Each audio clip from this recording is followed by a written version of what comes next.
Shall I go share the slides straight away?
Hi.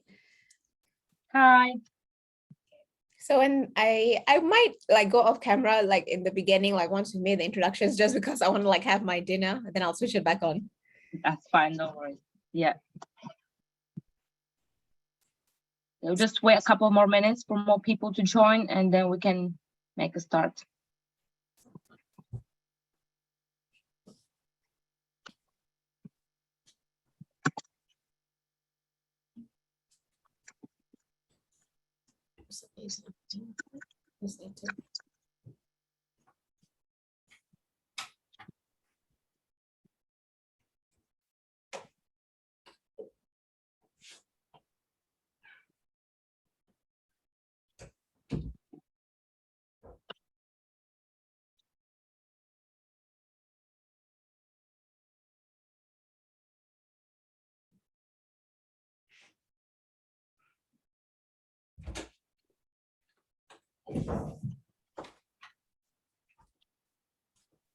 Are you nervous, Emma?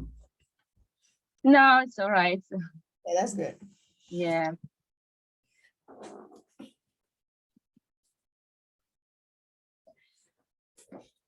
Can you believe it though? Like we are like hosting the first ever webinar of the mandate. That's so cool. Yeah. It's good to put the start. Yeah, I know. Webinar Wednesdays. Yeah. So we've got about 90 people already. Can we see? Oh yeah, we can see. Yeah. So yeah, we'll wait a couple more minutes. Do we know the final number that of people who registered? I personally don't. Saffron probably does, but I don't have the number. Okay. But yeah, we'll see how many people join.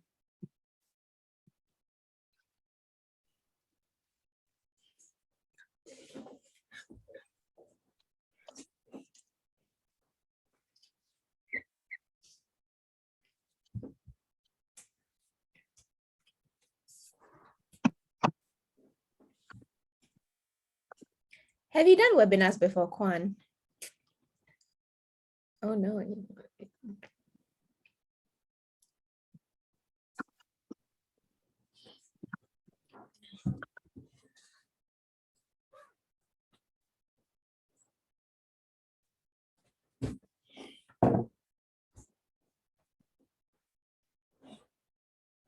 Okay, still people joining. So I'll wait just a couple more minutes.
Okay, we'll make a start then.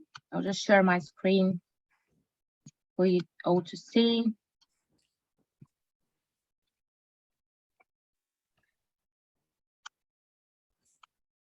Rashmi, can you all see that? Yep, I can see that. Lovely. Okay, hi everyone, and welcome to the Oriel webinar. It's lovely having you here. I'm Emma, and I'm the current BPSA competitions coordinator, and I'm going to be running that webinar together with Rashmi and Kwan. So do you guys want to introduce yourselves quickly? Hi, everybody. I'm Reshmi. I'm the publications officer for the BPSA, and I'm currently doing my pre-reg in community pharmacy. Hi everyone, my name is Kwan. I'm the current graduate officer. I'm working in a hospital for my training year. Lovely, thank you guys. Okay, thanks once again for joining us. So we'll make a start with preferencing. So first of all, some of you might have already finalized your preferences within the Oriel. So we'll briefly cover it during this slide. When you're preferencing your options or places for your foundation training, you've got 3 different options or categories to put them in. So you have wanted, which will be on your left side within the Oriel preference page. And anything you put in there means that you absolutely do want to go to work there for your foundation E. And any places within that list you need to rank. So based on your AGTs and calculations results, Oriel will allocate your place starting from top of the list and working down to the bottom. Then you've got the not wanted, which is on the right side of the Oriel web page, and that anything that you put in there, you absolutely not get. So that's ideal for any applicants that they know that they want to do specific sector, for example, only hospital. So for instance, they'll put anything that's not hospital into not wanted list. And then you've got no preferencing, anything that you've put in that list, which will be in the middle between the two, is effectively acts as your second choice. So in case that all of your wanted places are taken, the system will move down to your no preferencing list. And again, we'll start working from top to bottom based on your SJT and CALCS results. So make sure you rank your places same as for the wanted list within the no preferencing as well. So some things to consider when choosing your preferences.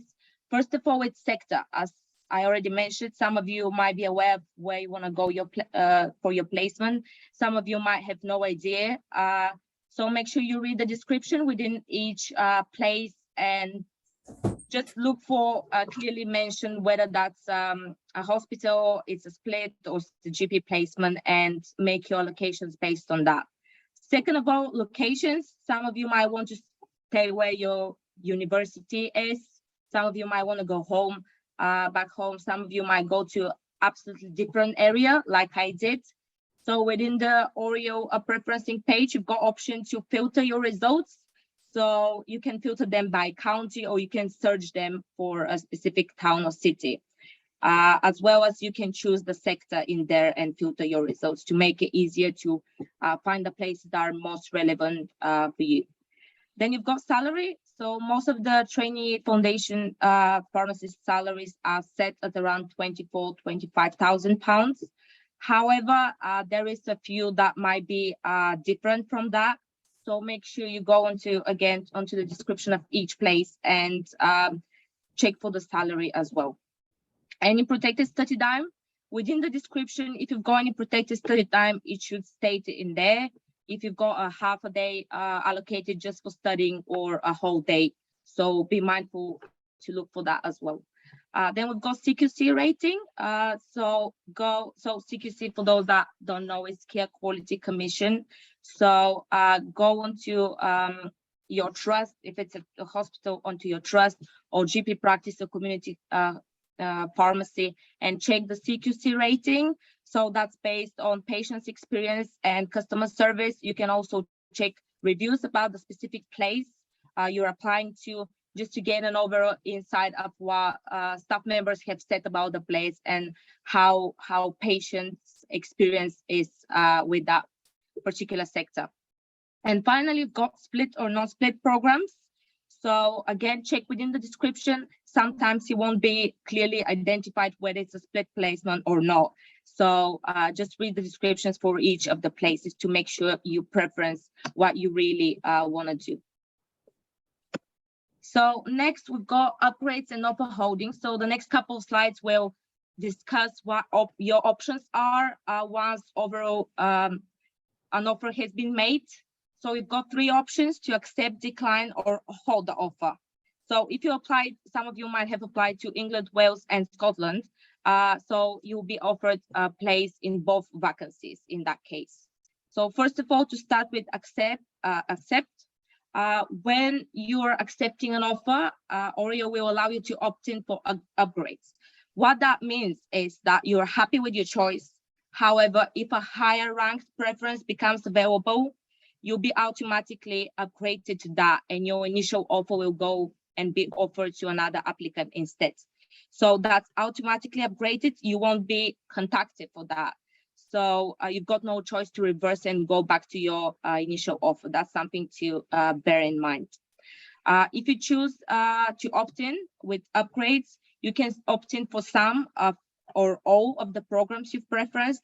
So essentially anything that's above the offer that you got will be considered for upgrades.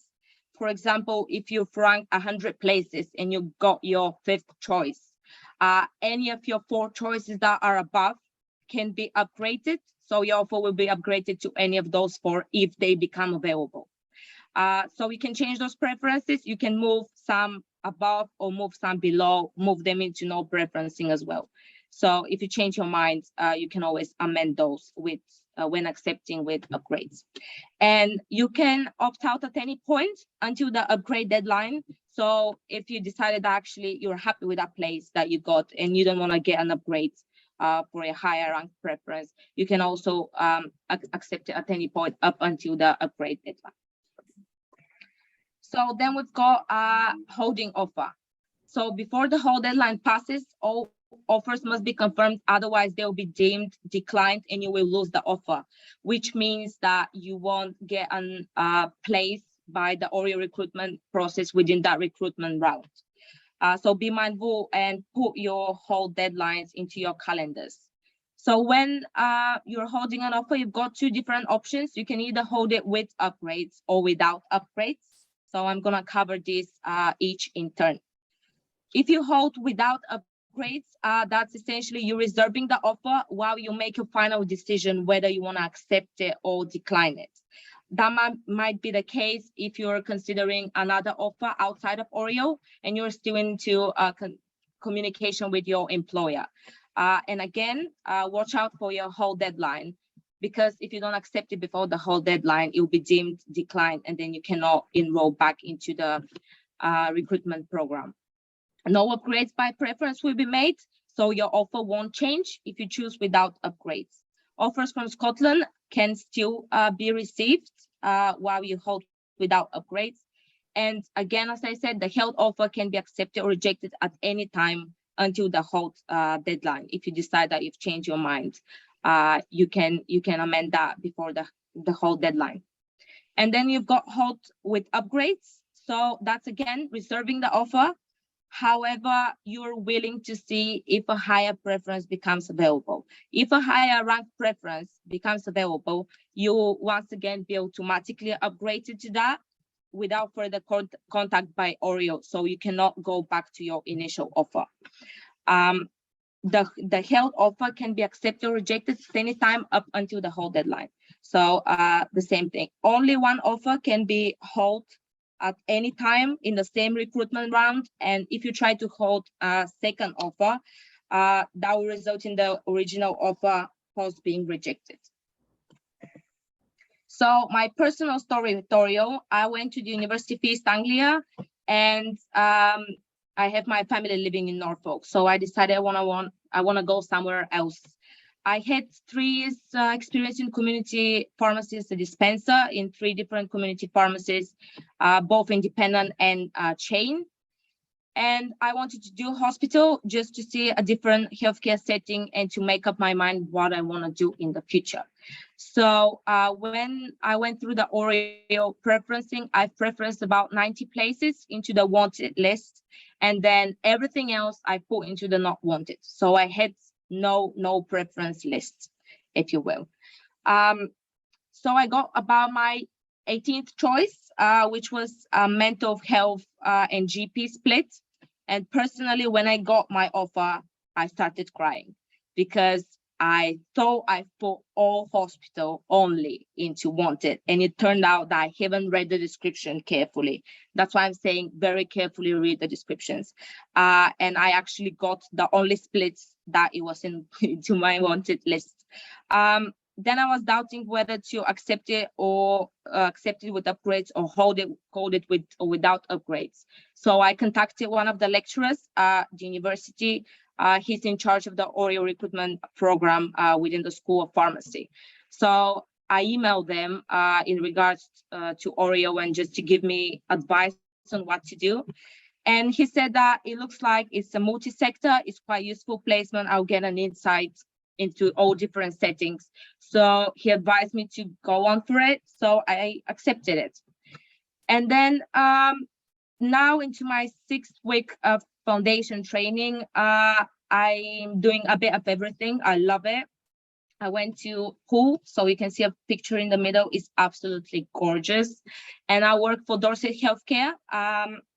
And currently I'm doing 6 weeks split between mental health trusts, which is in Poole, and then different community hospitals across Dorset. So I go to many different places, which I really enjoy. And I'm gonna have about 4 weeks acute trust, 4 weeks at PCN, and 2 weeks at community pharmacy. And then the rest will again be split between mental health trust and the community hospitals. So even though I didn't have the best experience with applying through Oriel, because of me not being careful, it turned out that that's what I really wanted to do. I wanted to explore all settings, and that's what I got. So I enjoyed so far, and yeah, that's my story. And now we're gonna move on to Reshmi to tell you about the calculations exam. Hi, everybody. So yeah, so when you go for your Oriel test, the first section of your exam is going to be the calculations and the SJT. So the calculations is 10 math questions in 20 minutes, and it's designed to test your mathematical ability rather than practical knowledge. So the good news is whatever that's going to come out in the exam are things that you've already encountered before. So simple calculations like dosage conversions, concentrations, dilutions, things like that. You're not going to be tested on things like creatinine clearance, pharmacokinetics, or really complicated equations. But so that's the good news. The not so exciting news is that you will be tested on your speed. So you are essentially going to get only 2 minutes a question, and that's not a lot of time. So speed is a big factor. However, the pass mark for this section is 30% or 3 out of 10. So my advice to you would be, if you find yourself getting stuck on one question and you've still got like quite a few left to go, I would suggest you leave it and move on to the next one. And if you still have time, you can come back to that, because it is much better to answer 4 to 5 questions and rather than attempting to answer all, but you get stuck on like the third or the second question and you run out of time. That's not what you want. So do whatever you can and come back to the harder ones. And so you will be required to enter the numerical answers only. So if they were asking, the final answer was 28 milligrams, for example, you'd only have to write the number. So 28, you don't have to write milligrams, micrograms, liters, none of that. And when an answer is required to state a certain number of decimal places, it will be stated in the question test. So if they say round it off to the nearest decimal place, it will say it in the question. And another thing that you should remember in the test is that you are not allowed to take anything into the room, save for your calculator. So you're not allowed, and your ID. So you're not allowed papers, pens, nothing. So what you will be given is sort of like a whiteboard and a marker, and you have to like erase it to solve one question, and then before you move on to the next question. So yeah. Next, please.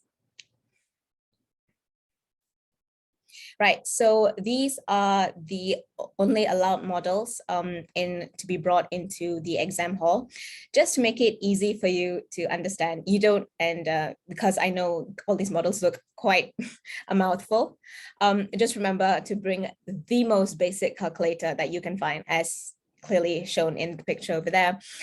So none of your scientific calculators, none of those with special functions, just addition, multiplication, division, subtraction, and basic stuff. That's the most basic calculator that you are allowed into the exam hall. Yeah. Next, please. Yeah, so as you can see here, these are the kinds of topics that you will be tested on in the calculations exam. So like I mentioned earlier, nothing too complex. So it's doses, dosage measurements, concentrations, dilutions, provided formulae, quantities of supply, essentially everything that you have seen in your yearly calculations exam. So I would suggest the most important thing is to practice as many questions as much as you can, and if possible, do them timed. So do it within 20 minutes, like try and find questions, try and do as many as you can in 20 minutes. This will build up your confidence and you will feel a little bit more equipped, so to speak, on the day. And even if you falter, and you won't feel as terrible. So yeah, that's my advice. So for me, I am currently based in Bradford, and a little bit about my story. I am actually not a final year student. I am a third year. So in Bradford University is the only offer something called a sandwich program, where the foundation training year is integrated into the MPharm degree. So instead of waiting the whole 4 years to graduate and then moving into your foundation training, essentially students who go onto the sandwich course, as it's called, essentially will complete the first 3 years and then do the first half of their placement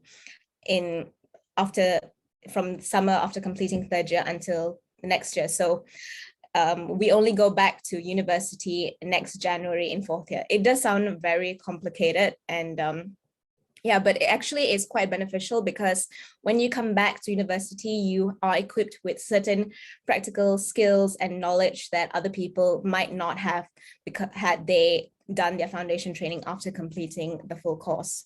So when I was doing my preferencing, I didn't really have a certain sector that I wanted to go to. I just wanted to make sure that I got a place as much as possible. So my preferences were really very varied. And because we were doing the sandwich program in Bradford, essentially all our places were only limited to the Yorkshire region. And so I was only competing with other students in that Yorkshire region and with other Bradford students, essentially. So most of our preferences lists were either in Harrogate, Sheffield, Bradford, Leeds, places like that. So, it was only in a very concentrated region, so to speak. So I mostly pick and chose a mix of community and hospital, and I put that at the top. And got into Woodroyd Pharmacy, which is a community pharmacy, but it is beside a medical center. So we are a very, very busy pharmacy because, being next to a medical center, also having to give the prescriptions to everybody in that neighborhood, it's a lot. And the best part is I'm constantly learning on the job every single day. It's I never know what each day is going to bring me. Some of my responsibilities as a trainee include managing the controlled drug register, being responsible for controlled drug supplies and deliveries. I also do a service called the New Medicine Service, where I counsel patients who have started a new medication. I ask them how they're getting on with their medicines. I ask them if I can do a follow-up call with them, just to see how they're getting on, to see if they're doing okay on their medicines, if there are any side effects that they're having, any concerns. I also sometimes deal with patient queries, dealing with over-the-counter questions. I also do things like amendments. So if something is out of stock, I contact the prescriber and ask them to issue an alternative. And if possible, I prescribe an alternative as well. And that was actually a really good example today where I received a prescription for Azopt, which was a branded version of brinzolamide. And I had to contact the prescriber and tell them, well, we don't have this in stock, but we do have the generic version of brinzolamide. So could you give that instead? And they emailed me saying, well, yes, you can change the Azopt to the generic version of brinzolamide. So these are the kinds of things that I essentially encounter in a community pharmacy day to day. And so, yeah, don't write off community pharmacy just because you might not be tested on your clinical knowledge as much. There are loads of other skills that you will be tested on, like your communication, your ability to remember things, your organization, your time management. It offers such a wealth of knowledge and skills.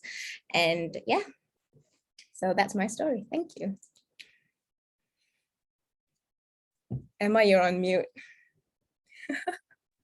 Again, that's my thing. Thank you. Okay, thank you, Reshmi. And now we're gonna move on to the SJT, so the situational judgmental tests, which you're also gonna be tested on. You will have two different types of SJTs. So the first type will be consistent of 5 different options, and you need to rank all of these 5 options. It's based on a scenario, and you need to write based on the appropriateness. So you need to choose all 5 options. If you choose any less, you won't get any marks. So be very mindful of that. For the multiple choice or MCQ SJTs, you have 8 options. So again, you have a scenario and you have 8 options from which you need to choose 3. So we've got 3 correct out of 8. And again, if you choose any less or more, you won't get any marks. So even if you're not sure, just put any answer just to get the marks that you're sure about. Both of these are 4 marks per collect selection. So the total maximum for the ranking SJT is 20, as there is 5 options, and the total maximum for the MCQ is 12. So 3 correct and 4 each. So the situational judgmental test is nothing similar to your clinical exam, your revision within university. It's based on the professional attributes framework, which is a set of standards outlined by Health Education England that all foundation trainee pharmacists should be expected to display. So here you've got all 9 of them. So there is 9 main themes, and you need to familiarize yourself with those. You can go to the HU website and find them. Alternatively, at the end of that presentation, we've got QR codes, which will take you straight to those professional attributes framework, and make sure you read them prior to the SJT exam. So here's 2 tables. On the left, you've got a perfect marking, so 20 out of 20. That's in case that you put each correct answer into the correct selection or correct place from 1 to 5, starting from most appropriate to least appropriate. And on the right, you've got just an example answer, which will give you 12 out of 20 marks in total. The SJT, as I already said, is not testing your clinical knowledge, and it requires a different approach to what you've been using for revising for your university exams. So you need to base your judgment on the professional attributes framework, which I just mentioned in the previous slides. Don't overanalyze it, but alternatively, don't rush it, as you don't have a lot of time. And consider all options before you organize your selections. And again, put all 5 answers, even if you're unsure. As you can see, you can get -1, -2, -3 points, but you will still score some points if you put it in the wrong selection. So it's no right or wrong answer. Alternatively, it's what's appropriate, what's most appropriate, what's least appropriate. So do select them all 5 to get some marks. So some tips to remember in regards to the SJTs. Again, familiarize yourself with the professional attributes framework.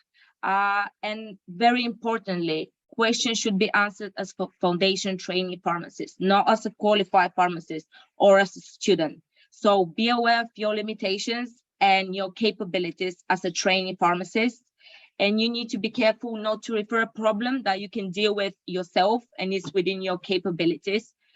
However, alternatively, don't attempt to resolve a problem that should be referred to someone senior that might be more competent in answering that query.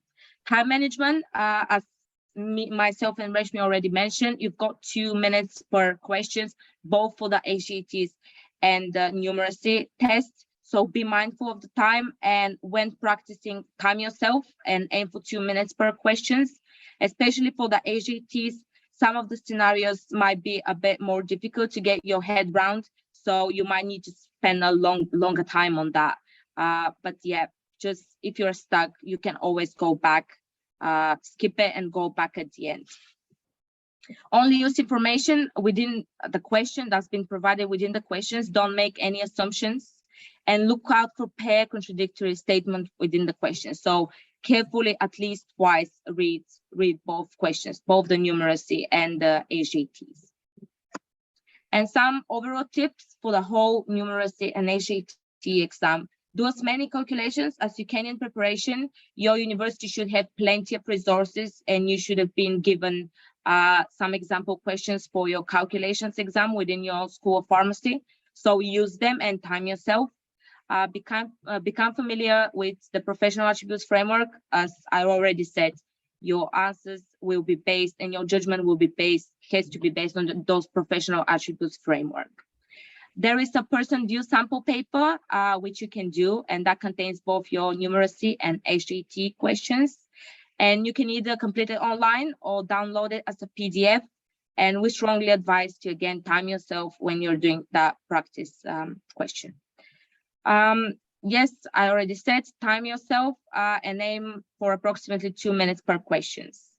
And finally, the Royal Pharmaceutical Society and Pharmaceutical Journal, as well as BPSA, have some publications in regard to Oriel recruitment program, as well as applying outside of Oriel. So you might find some useful revision tips there too. So make sure you go and find those publications to refer to. We've got 2 QR codes at the end again for the 2 BPSA publications. So make sure you scan them. So that's the Oriel timeline. Anything that's crossed out has already passed. So what's awaiting ahead for you is the HET numeracy test, which will take place between the 26th of September and 7th of October. And then you've got the preferencing window closing on 31st of October. So if you want to make any final amendments or changes to your preferences and your different wanted, not wanted, and no preferences lists, make sure to make those amendments before 31st of October, as the system will automatically submit, and you won't be able to make any changes after that date. Any unsuccessful students will be confirmed on 7th of November, and then on 9th, you will get your first alteration of offers. After that, you've got whole deadline, 25th of November. So again, that's dates to put in your calendar, especially if you're considering to hold with or without upgrades. Just be mindful of those dates. And you've got the upgrade deadline on 30th of November. And hopefully you will successfully go through the Oriel recruitment process and you'll get your desired places. And at the end, your foundation training will start end of July or beginning of August. So now we're gonna move to Kwan to hear about his story with Oriel. Thank you, Emma. Hi, my name is Kwan. I started my training year in July and everything has been great. So I've worked in a small independent community pharmacy for 1.5 years during my last 2 years of the M.Pharm. I wanted to explore other sectors, so I preferenced every hospitals in the UK for my Oriel, excluding the Scotland ones because I missed the deadline. I don't have many tips on how to do well or better on SJT or calculations, but I have a few tips regarding preferencing from my personal experience. What I found helpful during the Oriel process was that you could download your preference list from the Oriel website and imported on either Microsoft Excel or Google Sheet. Although you can use the filter function natively on the Oriel website, having it imported on Google Sheets made it more convenient to research different programs without having to worry about the Oriel website crashing. I've attached a screenshot of my Oriel preference list imported on Google Sheets and this slide, as you can see. Other tips are, I really want to emphasize that make sure to read up about the program descriptions. They may tell you what training programs they would provide or the protected study hours. You can always contact the placement provider if you're unsure about their program descriptions. Here at Sussex, we allocated a whole day for either personal study or regional trainings every week. And also rank as many places as you can. I had about 260 places preference in my list. The more places you put in the preference list, the higher chance you'll get your desired place. So preference as many desired places as possible to allow for more options. Also, do make sure to diversify your options in terms of sector. Trainee year is when you have the least amount of responsibility expected. So explore and do not just preference one sector only. And my final advice is to not be discouraged, even if you don't get the place you wanted. I've gone through last year's Oriel process and I did get my first choice and not even one in my top 10. Trainee is only for 1 year. You can always transition into other sectors, other locations, or other industry afterwards. Thank you. Thank you, Kwan. And now we're happy to take any questions, either in the chat or pop your mics on and cameras on if you like. Emma, sorry to drop. Aren't you going to talk about the grad membership first, or are you going to handle the question? After the questions, I was thinking. Yeah, all right. Yeah. Yeah. Quite a few questions have come up while we were talking. Should we go one by them in the Q&A? Yeah, so we've got the grad membership after the questions, and then we've got the 4 QR codes. So guys, make sure you stay for that. Yeah. Okay, let's see the questions. Reshmi, can you read them out if you don't mind? Yeah, so there was the first one which mentioned, how can you check how much protected study time is offered? So if you've got any protected study time, you should have, it should be mentioned in the description when you click on each different placement. Yeah. And essentially, you might have to sort of negotiate with your designated supervisor how much study time you will be given. And yeah, it's just a personal thing. So you will work that out when you start your placement with them. Yeah. Next one. So the second one is, hi, can you send the recording, please? Yeah, we've got QR code at the end of the slides. So if you wait to scan that, then you should get access to the slides. About the recording, I'll get back to you on that. Yeah. Or if any one of the exec is happy to answer that. I don't know.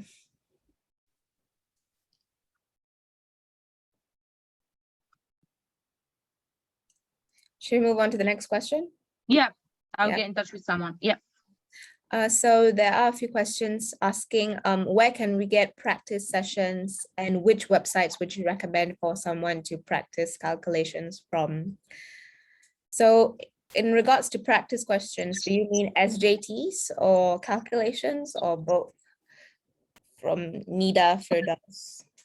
Did you mean practice questions?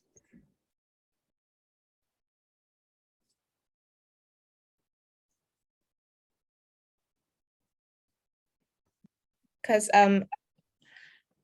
for the websites, can you would recommend? I don't think they're websites, just books. Wouldn't you two agree? So I personally prepared by doing the calculations questions provided by the university, starting from first year through third year. So that's how I prepared for the calculations. Yeah. And your library should have access to online or physical copies of pharmaceutical calculations workbooks. So just borrow those and access those. And yeah, that's pretty much all the practice you need in terms of calculations. Just about following on a question about the recording, I've contacted some of the executive and I've been told that it will be released, the recording will be released. So yeah, you can get access to that. It will be released on YouTube, so on our YouTube channel. Yeah. So Next one. yeah, so there's another, how many preferences are recommended? So there is no recommended number. I personally did 90, but it's very individual. You can do 10 if you're sure you're gonna get some of those. But as Juan mentioned, do as many as you can. Just make sure you rank them within the wanted list. So you put your most desired at the top, working your way down. So I think Juan mentioned that he put about 200. So it's very individual, really. Yeah, but for me personally, because my preferences list were limited to the Yorkshire region, we only had about 100 to 150 places that were given to us. So I didn't my preference range wasn't as extensive as Emma and Kwan, but I tried to hit as many as possible. So I chose a mixture of community and hospital. So it's really up to you, basically. The more preferences you put in, the higher your chances of getting into a sector that you really desire. Okay, I've got a inquiry about going back to the previous slide, but I'm not sure which slide you have in mind. So if you can just make it clear, I can go back to that. There's a question that also says, I thought we'll be questioned on the 4 professional attribute themes and not all of them. Emma, do you want to answer that? I'm pretty sure within the Oriel website, it says that all 9 will be covered. Yeah. Simply because some questions will require you to just keep in mind and be familiar with all 9 of them in order to act as a trainee pharmacist and handle the situation as a trainee pharmacist. Sorry, I missed a question from Tara. Will you be giving us any example questions? The BPSA, we don't have any, but your university should provide you with a sample paper. Okay, we've got a question which I really like. Do we get winter break and how long? Reshmi, you can go on if you want. No. If you know the answer to that, please let me know, because I need to discuss that. Okay, nice. With my So supervisor as well.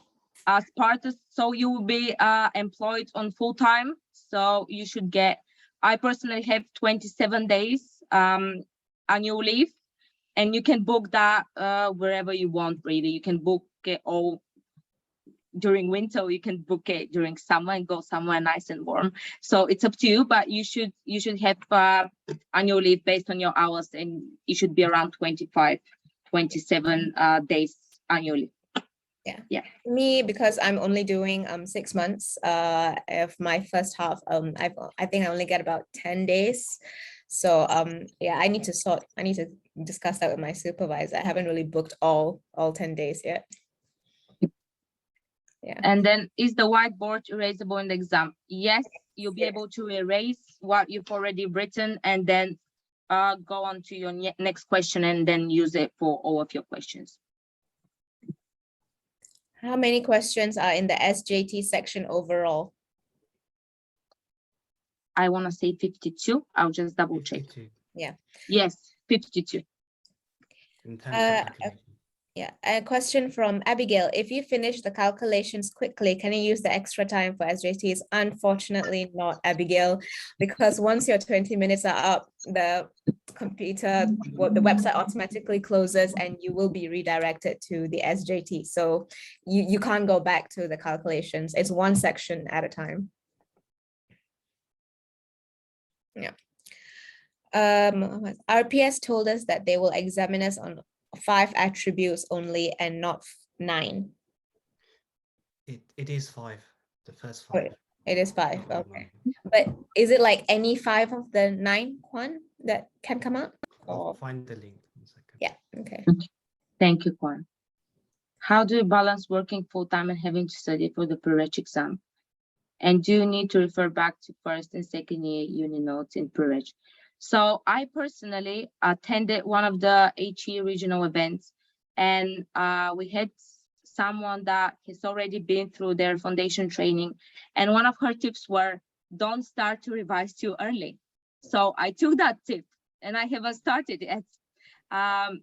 So yeah, just take the few first week to settle in and get to know people around you and how the whole team works.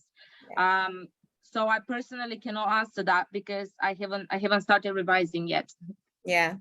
I'm also still very early into my training year. I haven't like completely started yet. I actually just took the first month to just adjust to working full time, because it is a big adjustment. And yeah, I have started to sort of just read bits and pieces of OTC knowledge, because I am in community and OTC is important, but like Emma said, I haven't really started properly hitting the books yet. So don't feel pressured to start studying immediately from day one, because you will burn out if you do.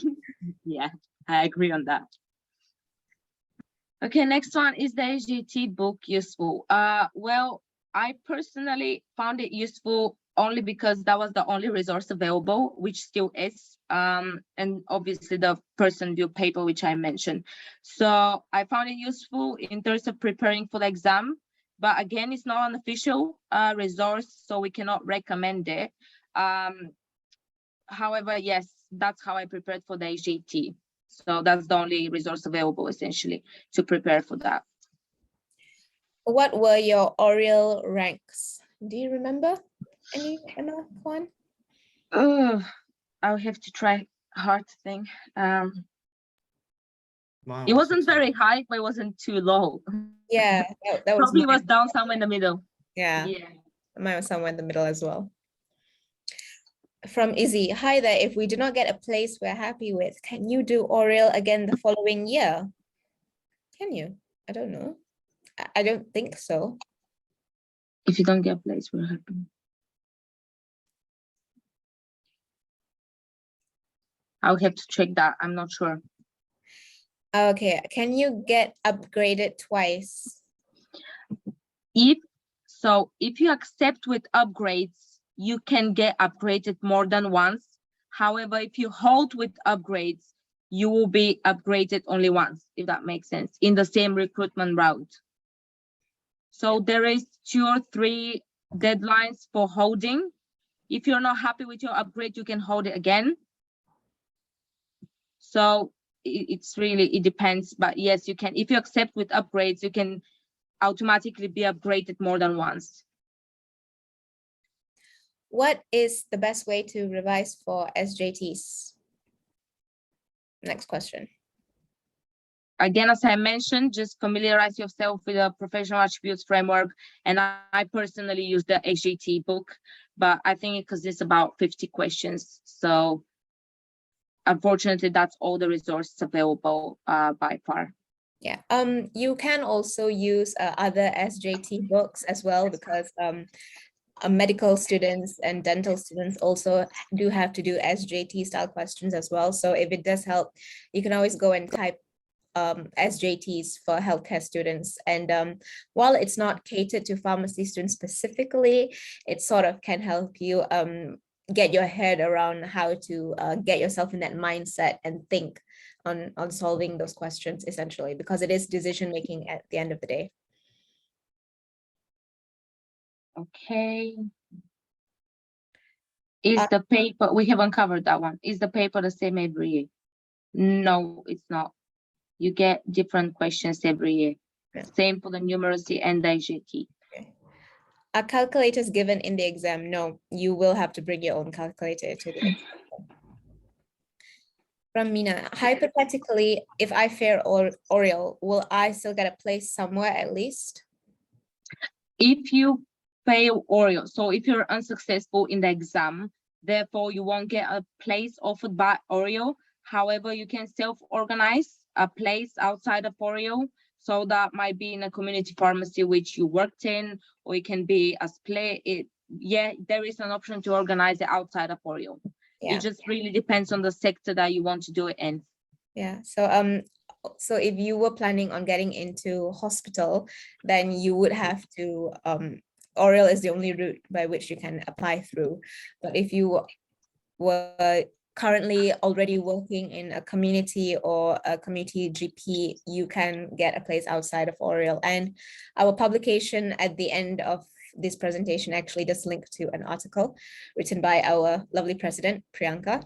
So yeah, if you want to go and have a look at that, have a read through, it will be in the QR codes at the end of these slides. From L, how valuable is protected study time? Emma Kwan? I personally don't have any protected study time, unfortunately, just because I've got flexibility within the working day to do my revising, which I haven't started yet, Yeah. and to do my e-portfolio. So I personally don't have any protected study time, but I think one has, so maybe he can share that. Yeah, I get one whole day for study per week, which is great, I think. That's why make sure you read up all the program descriptions you want to preference. They might tell you how many hours are being protected in the description, or if you just contact them if you're unsure about the protected study hours. For me, I don't have protected study time. I'm still, I have worked it out with my supervisor. He has given me the study time, but somehow when it comes to the study time, I am bombarded with so much of prescriptions to get through. So it really depends, because you will be a member of staff, so you will be expected to pull your weight, especially in a community pharmacy where it's very much where the whole team runs the affair. So if you find that your placement, like, during your study time, it is busy, you will be called to help out. So yeah, that's my story. But I do try to get in at least 2 hours a day, which I don't get all day, every day. How many candidates are expecting to sit the coming Oriel exam? I think in my year, it was about 4,000. If I'm not wrong, I cannot say about that year. Yeah. Anyone else? No, I think my pool was a lot smaller because I was only competing with like students in the West Yorkshire region, essentially. Okay. So we've covered that question. I preference 15 places, so that's too little because you guys say you preference a lot more. Do you know if anyone does prefer less than 90 places?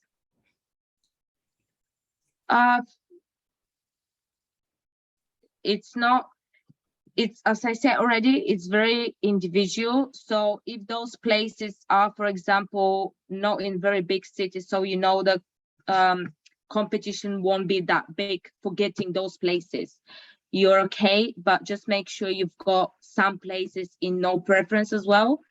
Just because, as I said, if all of those wanted places are taken, the system will move down to your no preferencing and then work again its way down from top to bottom to make sure you've got a place. Yeah, I preferenced about 60 to 70 places, but only because, like Emma said, I was competing with a very small pool in a fixed region. So I wasn't competing with, I wasn't like going against the whole of England, Wales and Scotland. I was only in a small region. So my preferences were only about 50 to 60 essentially.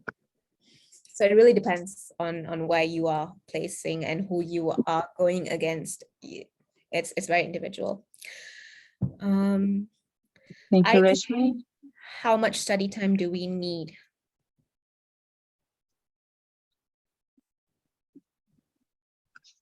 So what I was personally told at university is that we should get an afternoon study time, no matter where we go and which sector we work in.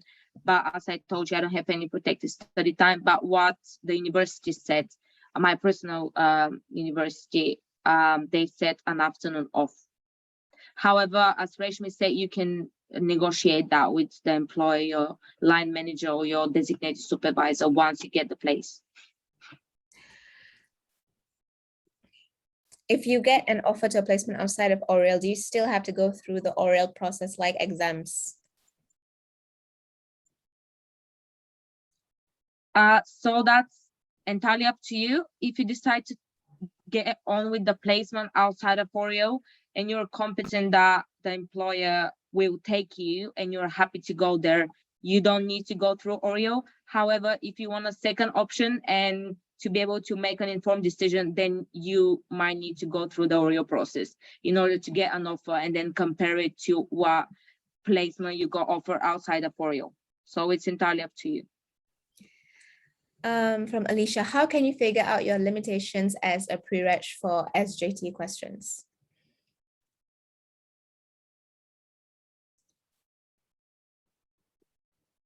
So again, based on those professional attributes framework, that is explained as for trainee pharmacists. So some things you might be able to do, some you won't be able to do as a trainee pharmacist. So to be honest, I literally cannot remember when I did the Oriel exam. Again, I went through the AGT book and that's how I prepared myself. Now being a trainee pharmacist, it's some things that you have the power of a pharmacy technician. So you can do some of the things that pharmacy technicians do without referring to someone senior. However, as a trainee pharmacist, you're not allowed to answer any medication queries or essentially give any advice as a pharmacist before checking it with someone else. I hope that helps. Yeah. And essentially, it's a lot of you will have to use it's common sense, you know, like just use common sense when you are trying to answer the questions. But yeah, I hope that helps. But just try and sort of put yourself in the mind of a trainee pharmacist. I think ask yourself, would I be expected to know this at this stage? So I think just putting yourself in the shoes of a trainee pharmacist can help a little bit of times, but also common sense is a big thing. And essentially that's what the SJT questions are. They're testing you on your common sense and your judgment. Thank you, Reshmi. Just passing on to Kwan as he raised his hand. Kwan? Yeah, so with regards to what professional attribute framework to be tested on the SJT, it's on the Foundation Training Year Applicant Handbook 2022. You can find it on Lay's Pharmacy HE. I will just include the link on the slides later so everyone can access it. It's really useful resource, and it does say here the SJTs directly test the following attributes from the pharmacist professional attributes framework: person-centered care, multi-professional working and leadership, professional integrity and ethics, problem solving, clinical analysis and decision making, lastly communication skills. And I will just include the link on the slide so everyone can access it afterwards. So it's just 5 framework. Personally, if there's like the one key piece of advice or help that I hope all of you will take away is when you're applying for the SJT or you're going through Oriel, the applicant handbook is your best friend. Like whatever questions that you have, whatever queries that you think you might have, go to the applicant handbook. Like do not discard it because it is so useful, and it really helped me when I was so confused with the whole process. So yeah, always use the handbook as your guide. Lovely, thank you, Reshmi. Moving on.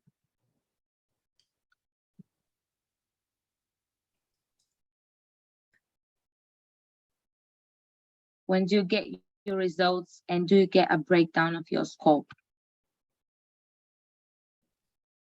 So as far as I remember, that will be again within the Oriel website, you'll get a ranking. I'm not sure if you get results. Yeah. Yeah. Yeah, I think your rank is in a way your result, because that's the only thing that I got. I didn't get anything else. You do get result on both Oh, you do? SGT and calculation. It does show you how many questions you got it right on calculation and Okay. what And points you that's got on the, SGT. It's thanks, on Juan. Oriel. And that's on the Oriel website, yeah? Yeah.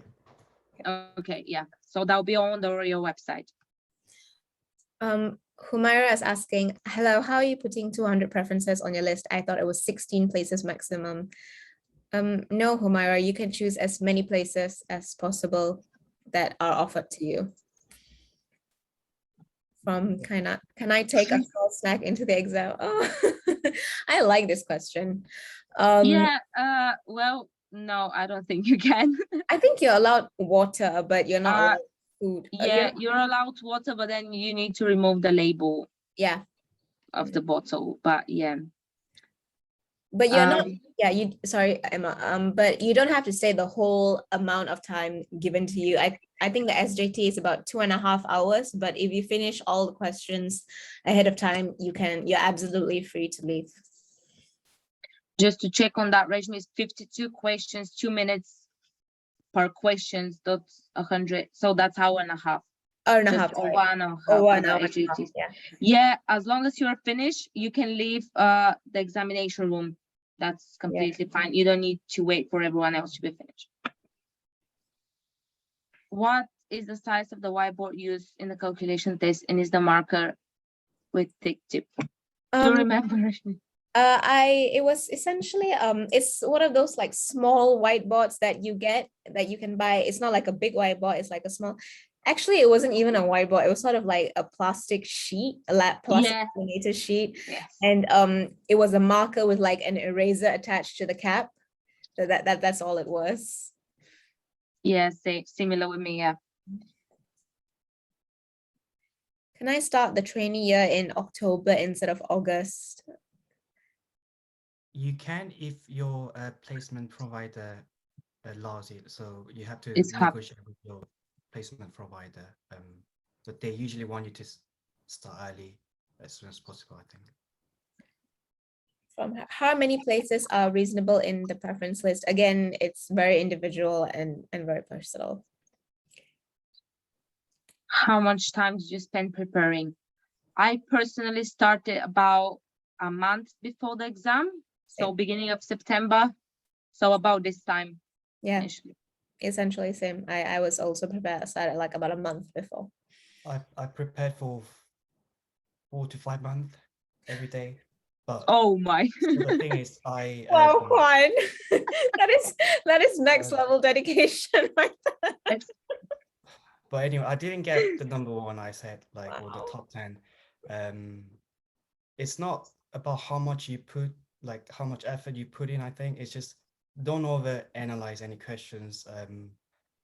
Be quick with it, just get it done and then move to the next question. I think I've spent too much time analyzing each questions, so don't make the same mistake. Yeah, you'll be fine.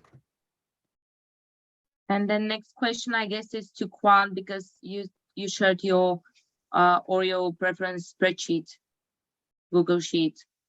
How did you manage to download it? So on Oriel website, there's, I believe, top right hand corner, there's a small button, or it says download as SCV file, CSV file, and which you can open it up on either Excel or Google Sheets. I'm pretty sure there's still the button there, because yeah. Thank you. I didn't know that myself, so thank you, Kwan. What resources did you guys use? We've covered that for the AGTs. We've used the book, which is only available resource, and the person view sample paper, which you can download. I've tried preferencing on Oriel, but the page is not loading. I also tried contacting PNRO, but they didn't answer yet. Any tips on what to do next?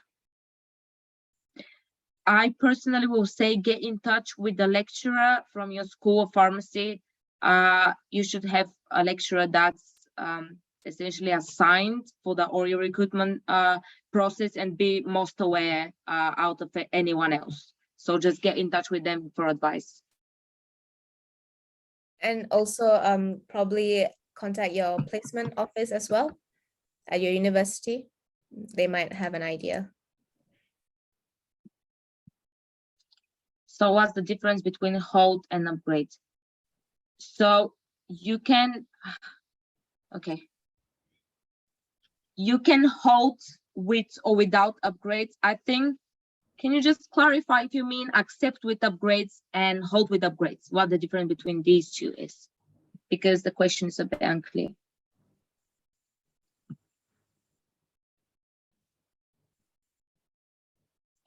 Is there anything that meant that you did not put a placement in your preference list? Yeah, it's from Noni. Oh, yes. Do you want to ask that, Reshmi? And is there anything that meant that you did not put a placement in your preference list? You mean like, so were there like any criteria that we had which meant that no, we didn't want this? Is that what you meant? I think for me, a location was a big factor. I didn't want to go anywhere that was too far from Bradford. So anything that was over an hour away, like Harrogate or Doncaster or Sheffield, I was not really into that. Although I think I only put one place from Sheffield on my preference list, and that was Sheffield Teaching Hospital. And even that, I didn't rank it really high. I just put it in because I just wanted a few hospital options, essentially. Yeah. Were there any other criteria for you guys, like that you put a preference into the not preference list? Or, was there any other things? I personally excluded all placements that are either in Norfolk, Suffolk, or Cambridgeshire, or London. So I wanted to go somewhere far. So I just put all of these into not wanted. But that was my only filter, if you will. So yeah, and I wanted to do hospital, but as I mentioned, I must have misplaced the split placement, which I actually got offered in the wrong list, and that's how I got it. I personally excluded every places that had more than 43 working hours per week, or they are not paid like minimum wage when calculated. I think it happens sometimes. I think I've got rid of them initially, then work my way throughout. Yeah.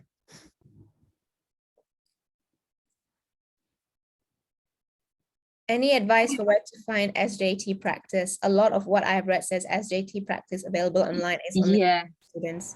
Yeah, that is one of the most frustrating things when preparing for the pharmacy Oriel. But the medical SJTs do help, I think, if you just want to give yourself a head start. And then if you do want to sort of like find more resources that cater to pharmacy, then I suppose you could go and look at the book, the pharmacy SJT book. But this was from my personal experience. Can you describe what kind of stuff we do in a GP pharmacy? So I personally attended half a day GP placement, and that's the only GP experience that I have. But from what I've seen, it's again a clinical screening of prescription, contacting patients, and because it was during COVID time still, that was done over the phone. So they had a massive aim to reduce the use of SSRIs in elderly patients.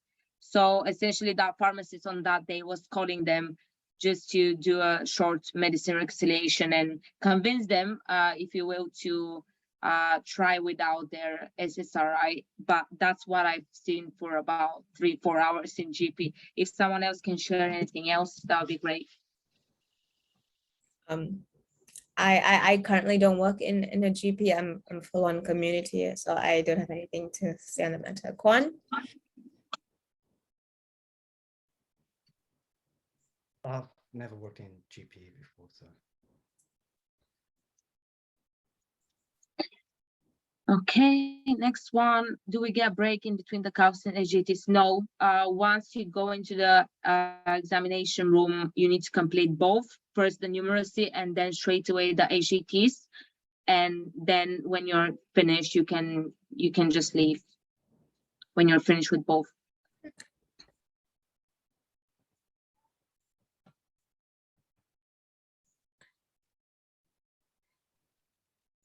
Okay, next one. How was your experience with the whiteboard? I personally found it useful, but I prefer to write on paper. So it was something different for me. But it was quite useful to have it there so we can make notes and do your calcs correctly. Yeah, following on to that, Emma, someone said, no, you cannot erase the whiteboard. You have to hand the whiteboard into the invigilator and then they give you a fresh, clean one, no erasing. I don't remember giving in my plastic sheet to an invigilator. That would have wasted too much valuable time, honestly. Yeah. I know. So you get one plastic laminated sheet and a marker with an eraser at the tip. And once you're done with the question, you erase it and move on. Yeah, I don't remember raising. I mean, I raised it myself and then I'll go on to the next question. Yeah. Just because you've got about 10, 15 people sitting the exam in a room and you've got 2 minutes per question. If the examiner is going to each of you every 2 minutes, that will be a bit hectic and distracting for everyone else as well. I think with whiteboard, it varies between different test centers. Oh, I'd say try to do the questions without the whiteboard. I had permanent marker as well, so I couldn't erase anything. And the questions are quite straightforward, so try not to use the whiteboard. That's my advice. But I thought you weren't allowed to take in paper or anything. So what else could you use if not the whiteboard, Kwan? You have a calculator as your whiteboard somehow. It's my personal advice, but I didn't really enjoy using the whiteboard. Yeah, neither did I. Oh, I loved it. Oh, did you? Yeah, I love writing. I just like to see it written down and then I can go back to it and double check it. But it's just personal preference. So I really enjoyed having something to write on, to write the questions on. I mean, I personally didn't like writing it on the whiteboard. I would have preferred using paper and pen. That was my thing. Yeah. Okay, so is the exam only going to be 40 minutes? No, you've got 2 minutes per question. So you've got 104 minutes for the AGTs and 20 minutes for the numeracy. So around 2 hours in total. Can we see the list of attributes? I've included it on the slide. If you could go to Which slide is it? Back? 19. Next one. Next one. That one. Could you go to slide number 19, Emma? I can't see which slide number it is. You can just scroll all the way down. It's one of the last. Maybe it's after this. After that, next one. There is no next one. Or is it? I updated on the slides, but yeah. Okay, let me stop sharing and then go on again. In that case. Okay, Reshmi, are you right to just keep going with the questions? Yeah, okay. Yeah, so how early did you begin studying for the oral exam? We've already covered that. For the numeracy questions, will all questions be in one page so we can go back and check answers? I think when you are doing your calculations, I think you can go back if I'm not mistaken. You are able to sort of like go back and check, but it's only within that 20-minute window. But then once it goes, you can't go back. You can review the question and come back. Yeah. but usually I don't think there's enough time to flag Yeah, the question, that's do really all the not enough question, and time. come back to it. It's specific 5 in the handbook, but it also says all the others may be tested because they're all linked together. Yes, that is true. All the 9 attributes are sort of linked in one way or another. But essentially, I think it's the 5 main ones are the ones that are mostly tested on. Okay, that's the slides that someone in the chat asked for.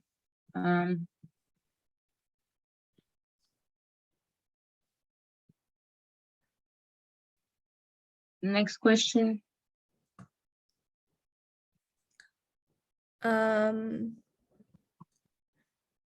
Any advice for surviving pre-reg and maintaining work-life balance? To be honest, I'm still figuring that one out myself. Yeah, I can back you up on that. Well, it's very different from university. It's much busier, in my opinion. So if you think you are done doing portfolio, you're not. So prepare to do a lot of reflecting and a lot of evidence uploading, as well as revising. Some advice in terms of the training itself: take notes, because it's a lot of information, especially when reviewing drug charts and things like that. If you're in primary or secondary care, and then alternatively, if you're in community pharmacy, if you're talking about doctors for a certain query, or the pharmacist, anything that you're, any of your information that you're provided with, just write down, because you will forget. Take notes. Yeah.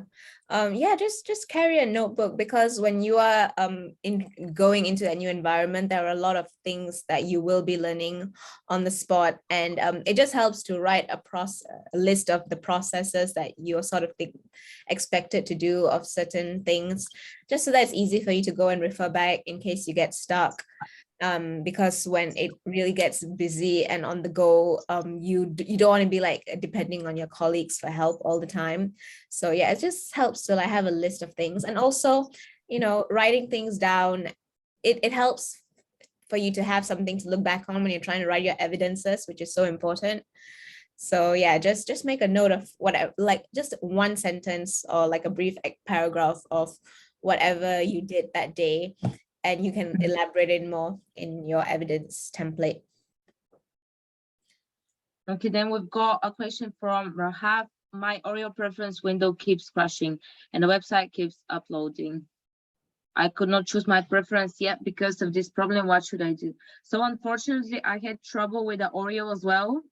It used to just kick me out whenever it wants.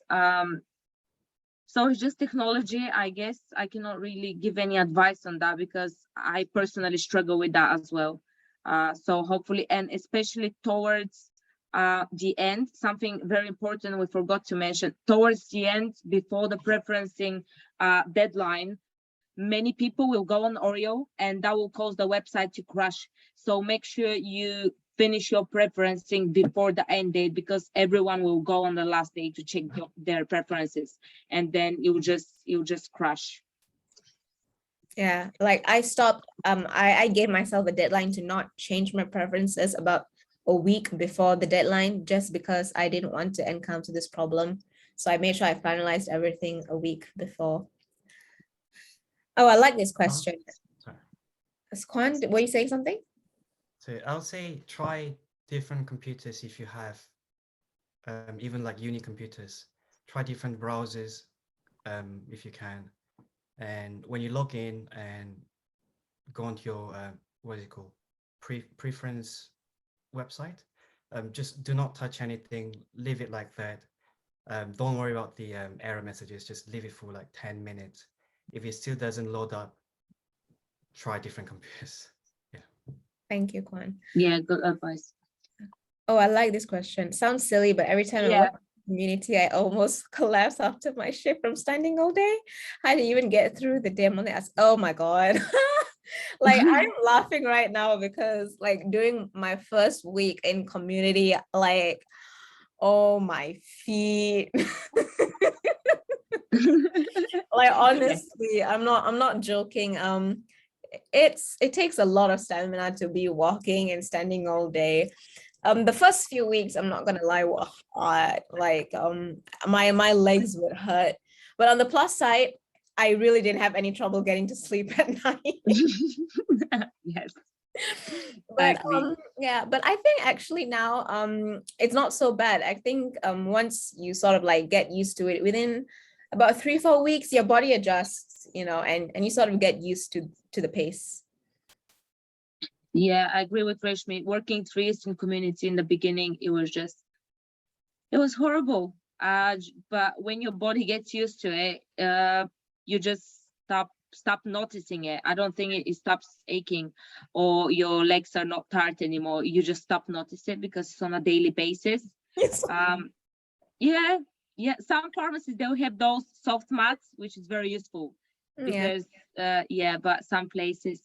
But if that's the only thing that's putting you off community, I'll say don't let it put you off, because if you like community, accept the fact that you stand up all day, then you should go for it because you'll get used to it. Yeah, And you know. in hospital, you will as well be on your feet most of the day anyway. So yeah. Yeah. And but to answer your question, I would also say invest in a good pair of shoes with like comfortable insoles. Yeah. So yeah. So because honestly, insoles are a lifesaver. So what happens if you, Noni's got a question. What happens if you don't get any of your preferences?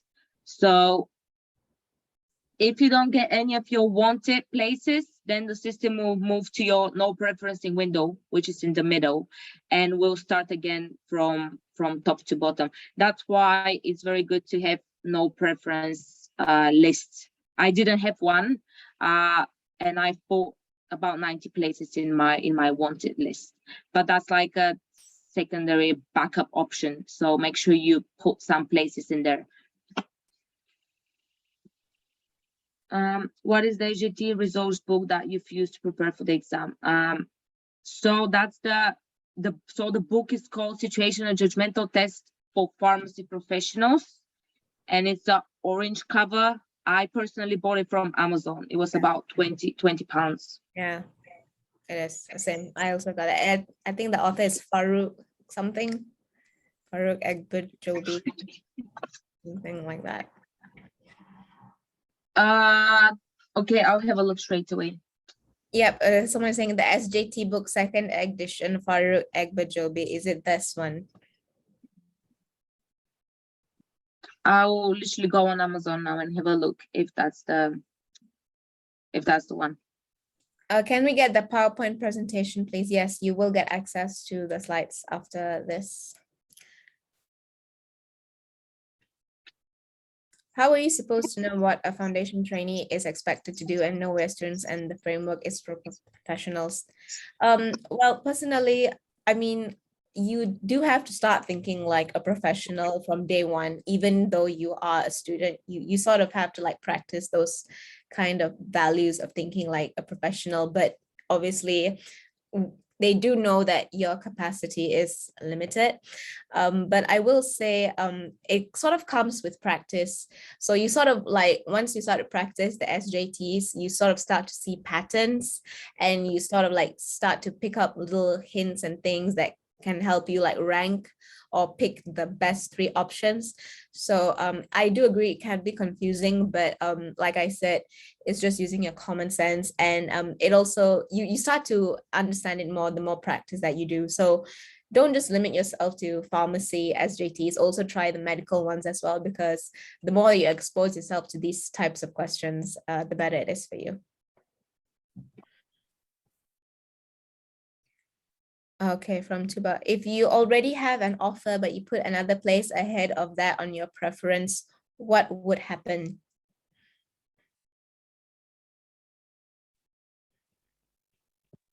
Let me just check the question again.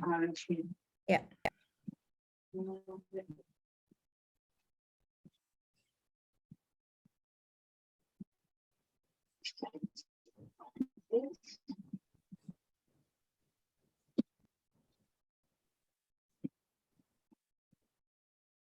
Already have an offer. Is that from Tuba? Yeah. Yeah.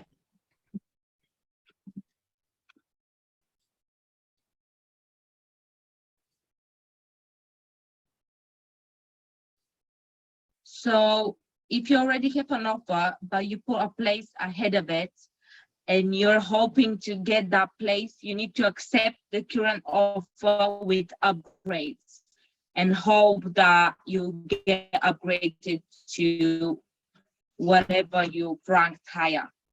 And in order for that to happen is another applicant needs to get another offer or decline that offer for you to get it, if that makes sense.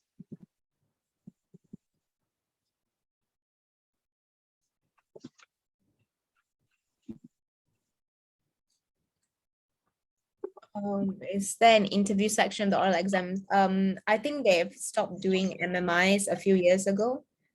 So now it's just the oral. Yeah, we didn't have one, and Yeah. that was last year.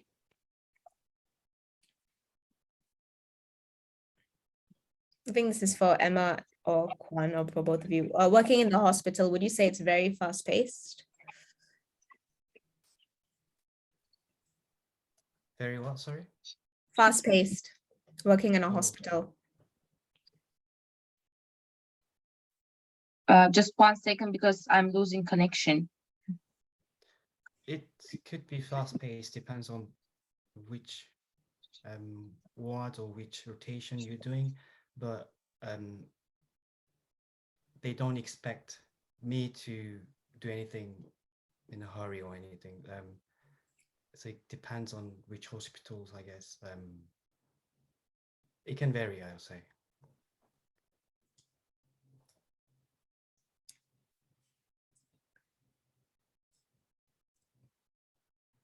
Let's see what else. Just out of curiosity, what date did people pick to sit their numeracy SJT test?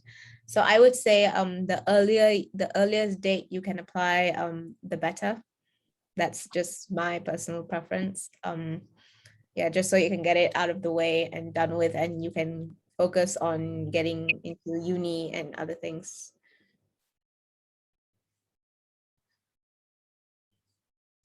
Sorry guys, I've lost connection for a minute there. The past paper that Oriel releases, is it the same for all years or is it a different mock paper each year? So I think they're talking about the mocks, but not the actual exam. Let me just find that question. While you are finding that, I'll just answer Jasmine's question. Will this be recorded? Yes, and released to BPSA members as it is.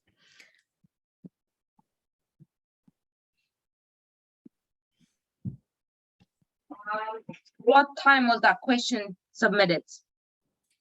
Is it the past paper one? Yeah. 7:50, Okay. 1950. Past paper that already released, is it the same for all years? Or is it a different mock paper each year? As far as I know, it's just a mock paper. I don't think it's a past paper. Rishman, Kwan, if you've got more knowledge on that. No, I don't know, to be honest. I Yeah, don't. it's not past paper, it's just sample questions. I Yeah. believe they haven't changed the questions when I last checked. I don't think they have changed any questions from last year. Is it first come, first serve? Like if someone ranks the hospital first, so they rank the hospital back in July and I rank the same hospital in September, does it matter or it doesn't? No, it's not first come, first serve. It's based on your results from the exam. So even if you rank it last minute and you get a higher mark from another person that ranked that hospital, you will get it because you got a higher ranking. How So that's hard is not, it? yeah, industry placements. Yeah. I really don't know because I was never interested to do my foundation training in industry, to be honest. Are fellow colleagues at work friendly? Again, this really depends on the environment that you are and the place that you get into. It's very varied, I think. personally for me, my colleagues are really nice and I get along really well with them, but they do expect me to be professional and be on top of my game. So if I'm not fast at dispensing, I will get called out for it and being like, you're too slow. So it's just a personal thing, honestly. So what is the escalation process in a hospital? Is the supervisor your first contact? Who is the last person to contact? Thanks. Hopefully Kwan can answer that, because I'm in a mental health trust. It's quite different from acute trust. And my designated supervisor, I obviously never see her because she's not based at the same hospital. So in my case, it won't be her. It will be someone that's present there and then, and I can just go straight away and ask them what I need to ask them. But it's different in acute hospital, so hopefully Kwan can answer that. So my current supervisor explained that, for example, there are different doctors, for example, foundation year doctors, SHO, registrar, consultant. So you go step by step. If talk to the person, like foundation year doctor, then if it's not resolved, then to SHO and then registrar, I think. Okay. Do you see your rank is out of? Yeah, you can see your ranking in the Oriel website. Is there a certain sector, hospital, community, etc., that has been proven to be more useful in revision and passing the foundation pharmacy exam?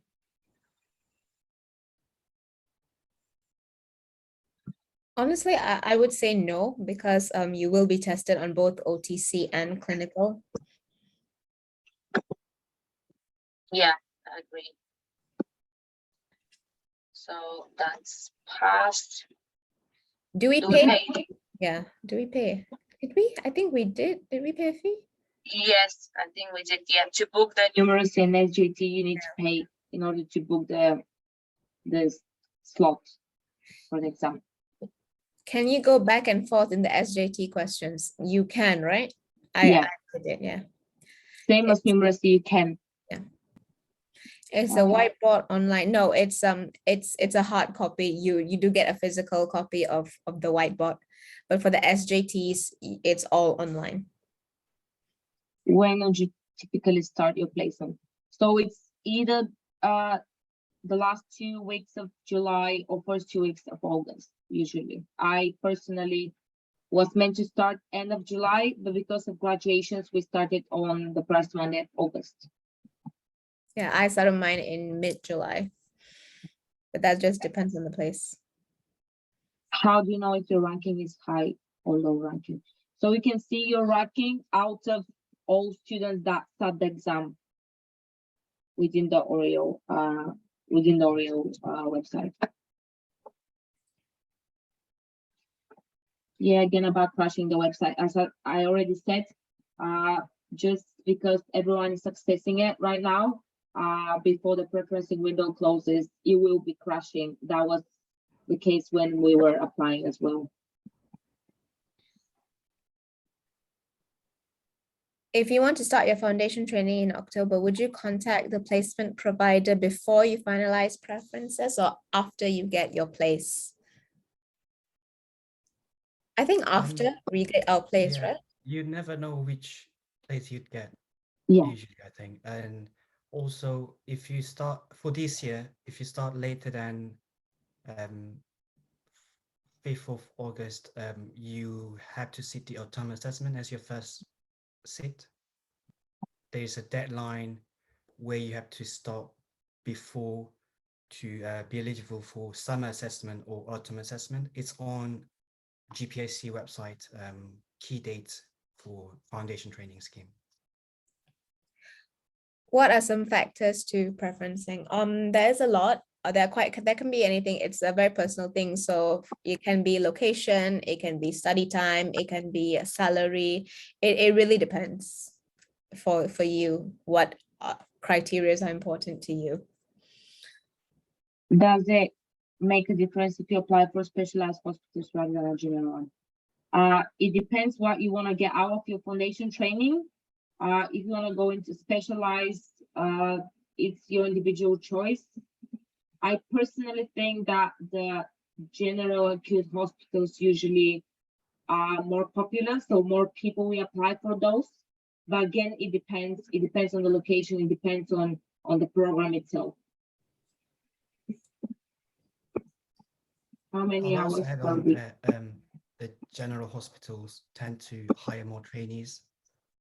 That also means it's higher chance of you getting the place. Also, I think specialist hospitals are great if you know what you want to do from day one. For example, there's like eye hospitals, Moorfield Cancer for Marston, Royal Marston. I think those are great opportunities if you know what to do and you know what to specialize in from day one. Yeah. Yeah, good point. Thank you. How many hours per week is average to work for a bridge? I currently work 37.5 hours a week, so it's along those those lines. Yeah. So essentially, it's a standard working day of 7.5, 8 hours. Yeah, anywhere from 37.5 to 40 hours is normal. So I currently work 40 hours a week. So that's 8-hour shifts, excluding lunch. So I work typically from 9 to 6 for me. Do we need to buy the AGT book or is it available for free? Unfortunately, it's not. You need to buy your copy. Yeah. So scientific calculators are not allowed. Nope, absolutely not allowed. It's only the basic models. How hard is the numeracy test? It's not hard. You're basically tested on things that you have encountered before, but the biggest thing here is speed. So how fast you can answer your questions. So that is, you need to practice on that, on answering as many questions as you can in as short amount of time as possible. Oh, that's Jermaine. Hi. How is the work-life balance? Yeah, as we already said, we haven't figured that out yet. It is hard.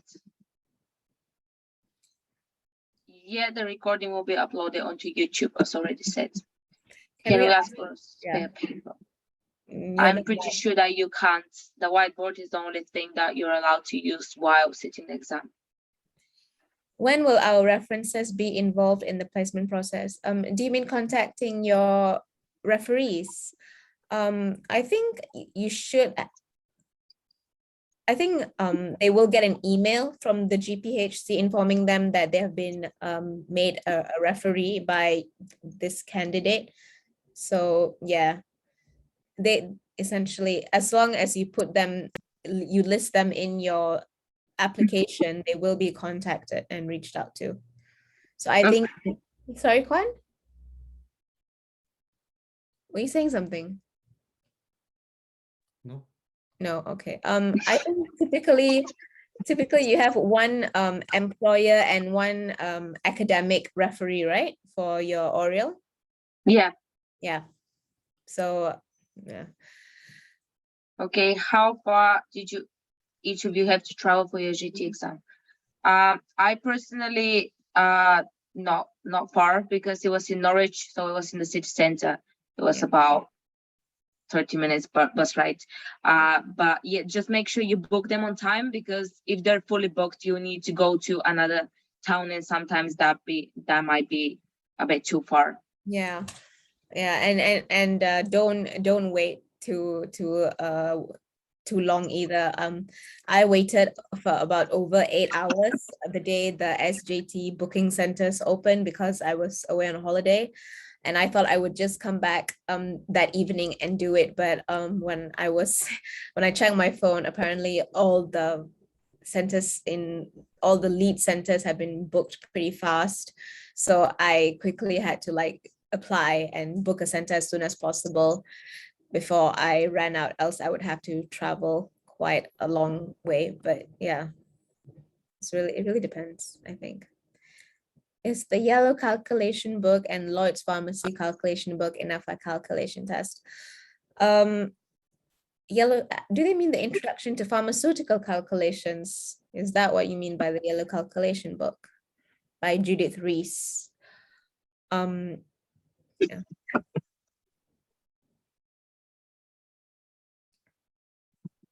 I think the more questions you do, the better, right?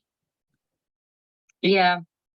Yeah, personally think do every questions that you can get access to. So do all your university questions that you might have done throughout your 3 years, and then look for resources outside of that if you need, like, if you feel like you need to practice further.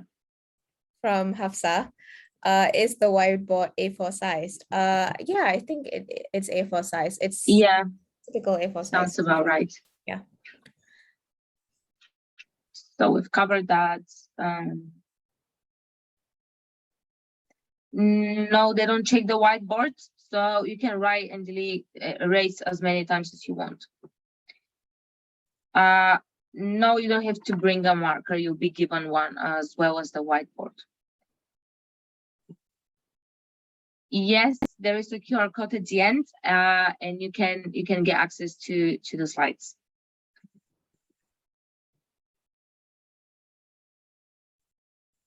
That's probably a question to Kieran. Yeah. What program do you use to make your PowerPoints? They look very professional. Yeah. Thank you. A lot of work's been put into them. Yeah. Yeah. Mostly Emma and Kieran, our annual conference organizer, they worked really hard to make the slides look really professional. So yeah, they deserve all the credit. And Kwan also for polishing it and making it look really nice, and for doing all the QR codes. Is the break given for those with specific conditions? If so, when? I'm aware of extra time, that you can be given extra time, same as for other exams. I'm not sure about breaks. Being completely honest, is bullying culture still a thing in community pharmacy? I've had some good but also very bad experiences in the past, and I'm very nervous. I think it really depends on the place where you are at. I think in community pharmacy, I've encountered some loud, disruptive patients, but I've never been bullied by them so far yet. Touch wood. Okay, let's quickly move through the next questions because we've got about 20 minutes, and then we've got one talking shortly about the grant membership as well, and then we've got the QR codes at the end. So we'll try to finish them all in the next 10 minutes or so we can finish on time. Is clinical knowledge from university really important at the beginning of pre-reg? What I've been taught from previous trainee pharmacists is that the day you step into your foundation training, you feel like you know nothing. So that's just another learning curve, because not necessarily you remember all that you've been taught at university just because you've been bombarded with so much information. And in order to remember it, you need to practice it and put it into practice, essentially. So I personally don't remember a lot clinical knowledge from university, but once I've been taught something during my placements, it just stays in because I've got something to link it to, so a patient or a condition or a scenario. Yeah. Essentially, pre-reg is a lot like the first day of university all over again. You essentially know nothing, and you will discover that. But as the weeks pass by and you sort of start to find your footing, you also start to make links between the drugs that you see and the patients you encounter. So don't worry too much about it. Can you only get accepted from one of your preferences or multiple? You will be made, so only one offer will be made at any time. You can't be given more than one offer. I think that's what they're asking. Reshmi, what do you think? All right. Probably, I think so. Is there any way to see the pass rates in the hospital pre-reg, and how would you know if the hospital you have selected is good for trainee pharmacists?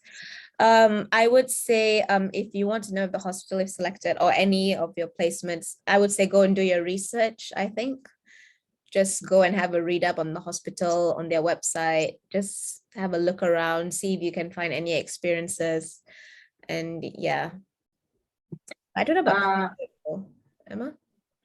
What, sorry, Rashmi? Or is there any way to say the pass rates for hospital pre-reg candidates? Would you know about that? The pass rate.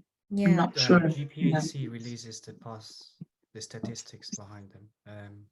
But I'll say look at CQC ratings, pretty good to see what kind of hospital or what kind of quality of care the hospital provides. Yeah. Okay, which question are you Oh, on to, I think Rashmi? I think this one is for me actually.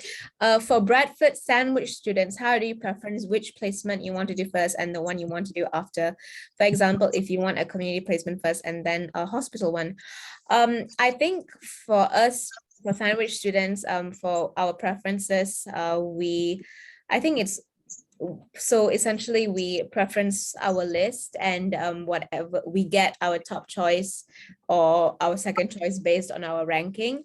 And then I think once the second half rolls around, they essentially look at your ranking again and then decide which of your choices you get. But I'm not completely honest. If you want, you can always email John, Dr. Silcock, to ask for further clarification.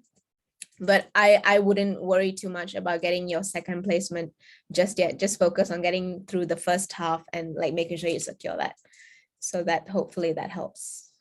Okay, Rashmi, just because we don't have much time, Yeah. I'll start from the most recent questions and just touching on anything that we haven't covered yet, because some of them are really pretty of the same that we've already had. Yeah. So the last one is just to confirm we will only receive one offer. Yes, you only receive one offer. If you're not happy with that, as already mentioned, you can accept it with upgrades and get a higher ranked if it becomes available, or you can hold with or without upgrades while you make your decision and you're willing to see if again higher rank preference will become available. So you only have one offer at a time. Can multiple of your preference accept you? No, unfortunately, it's just one offer again. Do you get to keep the whiteboard after? No, I'm not taking any more whiteboard questions. Yeah, we've had our fair share of whiteboard questions. Are math questions similar to what I've learned in university in previous stages? Yes, I found them pretty the same. They were absolutely doable based on what we've been doing as part of the calculations assessment in the university. So yeah, you won't be tested on anything else apart from what you've already been told by your school of pharmacy. Just really quickly, Emma, there are a few people in the chat saying that they didn't pay for the SJT test. So maybe that was an error on my part. I don't remember. I did have to pay a fee for the training, but maybe the SJT we didn't have to pay for a place. So Rashmi, what training do you mean? Like didn't you like have to pay like a training fee to start the foundation training year? Yes, But I don't they're think asking, that's when you're applying through Oriel. I think that's later when you get your placement. yeah, but I for the SJT, do you remember? Because some of them saying that they didn't pay. So can we just clarify that before we move on? I'm pretty sure I did pay it, but if you want me, I can check, or alternatively, if Kwan is happy to check that, Yeah, that would be great. yeah.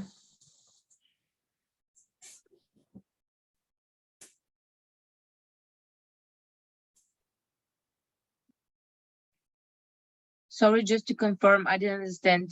You just said the AJT is also marked by how quickly you answer the question.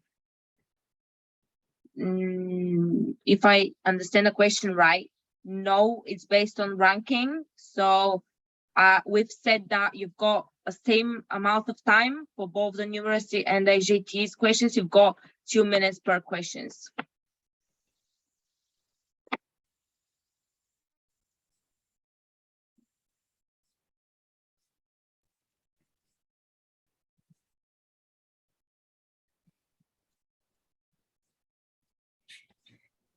what kind of things do you submit for your competence, and do you have meetings to discuss progression? So I personally have a weekly meeting with my designated supervisor, and I've submitted a few pieces of evidence, and that's very different from what forms we used at universities. So we've got reflective accounts, you've got mini cakes, so that's evaluation of clinical evaluation activity, mini clinical evaluation activity, I think. So we've got different forms within the HEE portfolio. So it's quite different from university portfolio.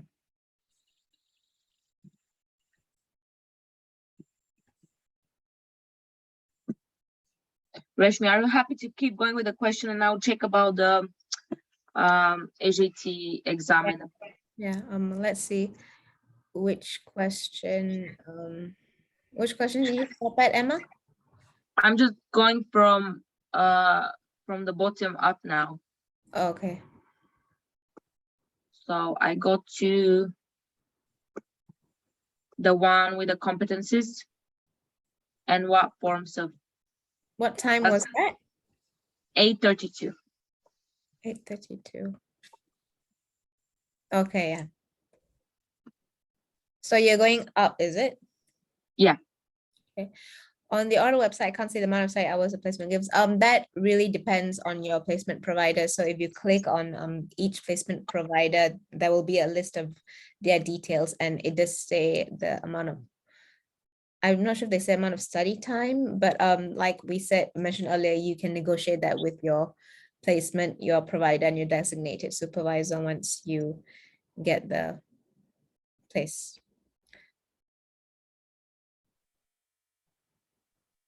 When do you finish placement? So foundation training typically takes about a year or 6 months if you're doing the sandwich program in Bradford. What happens if you make a mistake as a pre-reg? Essentially, foundation training is a lot about making mistakes, because that is the only way you will learn. You don't be afraid to make mistakes. That's my advice. You will make it, just embrace it and learn from it.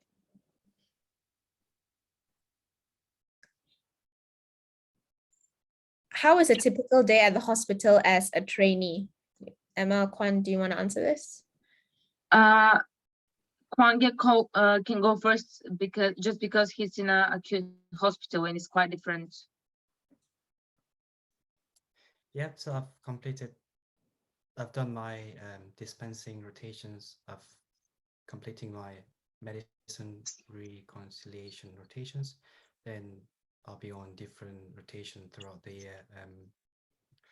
I haven't really explored any other rotations yet, because I've only done dispensing and medrec so far. So yeah, we have to figure it out. Thank you, Kwan. So personally, for the first few weeks, I've been mostly in the dispensary. And about 2 weeks ago, we started audits, and we started being given medicine inquiries by the pharmacists, and then feedbacking back onto them. Because it's a mental health trust, we need to have a certain training in order to be allowed on the wards on our own. So we need to do a breakaway training, just because patients are quite vulnerable in a mental health trust. So just because I haven't done that training yet, it's booked for end of October, but I haven't done it yet. We haven't really spent a full day on the ward, or even a half day on the ward yet.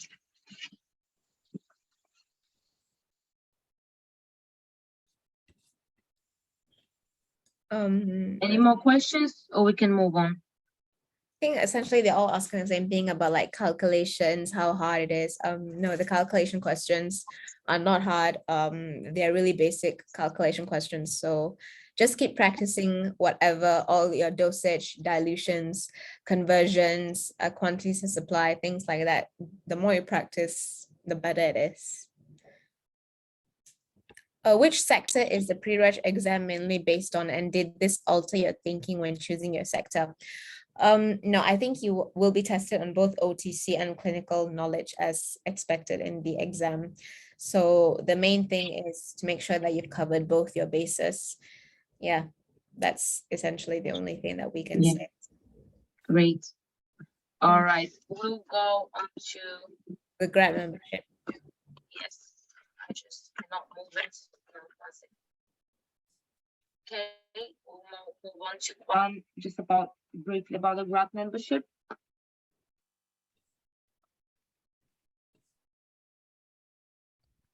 Thank you for those who stayed this far. So we've just opened our graduate memberships for this year's trainee pharmacist. I just want to use this time to promote our graduate membership briefly. So when you finish your 4th year of MPharm degree, make sure to apply for graduate membership, which is a separate membership from our undergraduate BPSA membership. And we plan to do a few different things for trainee pharmacists, and I hope everyone find it useful. Yeah, thank you. Okay, yeah, that's a slide that Juan kindly added. And thank you, as Juan said, thank you for all of you that stayed to the end. I hope it's been very useful, and it's been lovely having you here and being engaged with asking questions. And wish you best of luck with the Oriel recruitment process. Hopefully you get a place that you will enjoy and one of your desired places, and then good luck with your foundation training year. Here are 4 QR codes, as you can see. The first 2 on the left for our publications published by BPSA, just to read about outside of Oriel experience, and then just another insight of someone that's been through Oriel. And then you've got the QR code for the professional attributes framework for preparation for the HJTs, as already mentioned. And then the one on the far right is finally the QR code for all the slides. And then as we already said, the recording will be uploaded onto the YouTube channel, so you have access to that. And if you know any future training pharmacists that couldn't make it to the webinar today, you can pass that information over to them. And then if they're BPSA members, they can access the recording in case that they couldn't make it today. Yeah, any final questions?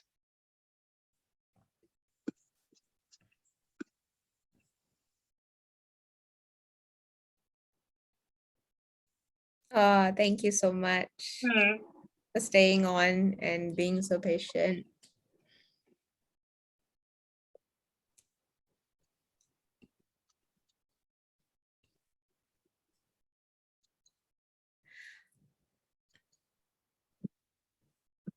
Do you apply for Oriel for industry? No, for industry placements, you need to apply outside of Oriel. So you need to essentially be in contact directly with the employer or the company that provides the placement.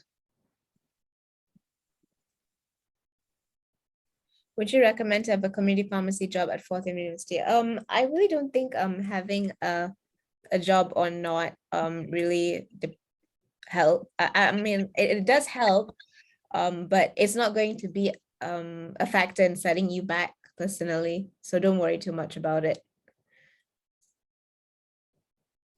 Just touching back on what we've been asked about the HJTs, I've checked, apparently you don't need to pay.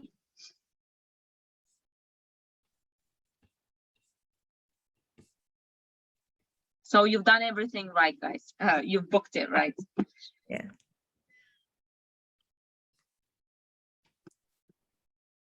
Christian asked that he had to go off for a bit if we answered his questions. Christian, do you mind typing the questions again? Just because many questions and it will take a while to scroll up. If you type all of your questions, we can answer them again. Oh, I think he was talking about the Bradford sandwich students, Emma. Oh, okay. Sorry. That was you. Yeah. So, once we get the recording, you can always go back and fast forward to that time slot. I can't. Yeah. Will the questions be written on a device such as monitor? Are you talking for the SJTs, Nida? I'm not sure I understand the question. Yes. Yeah, she's talking about the SJTs. Yeah, the questions are on a computer. Yeah. So you submit them electronically. If you don't get a place, unfortunately, you can't get preference, so you can't go again through the same recruitment route. And you need to look outside of Oriel.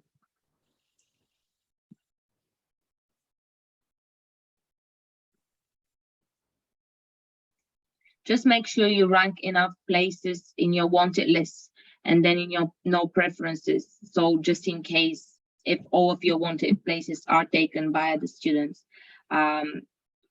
any of your no preferences places will be taken. One of them will be offered to you. Just make sure you rank enough places in both categories, and you should be fine.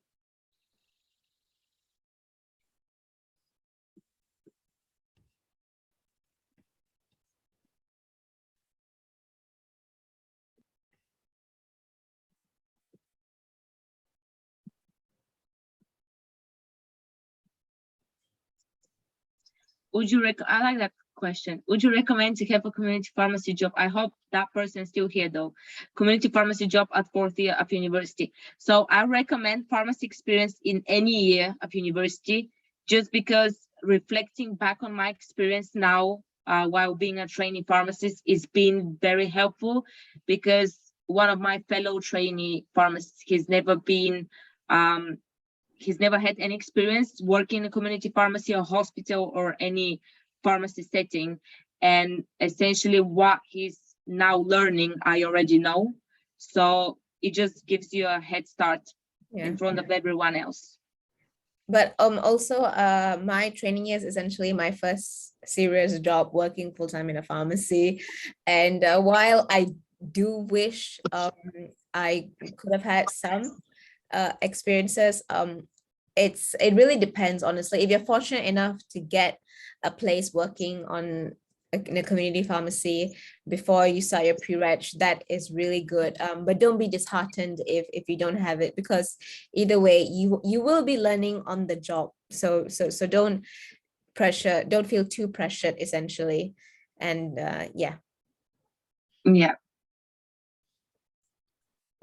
I can't see anything else in the chat. Yeah, neither can I. Unless there is something else new now.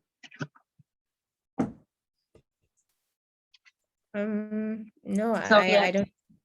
Make sure you scan the QR codes, guys, for whoever is still staying behind. And then again, just watch out for the recording to be posted. So we can reflect back on that at any point if you're unsure about anything, or have a look at the slides and the information that we've provided.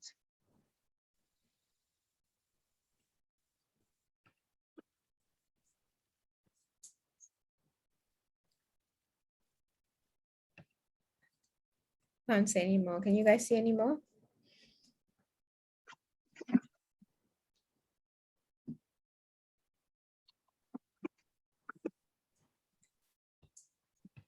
I think we can stop the recording. Yeah, okay. Yeah.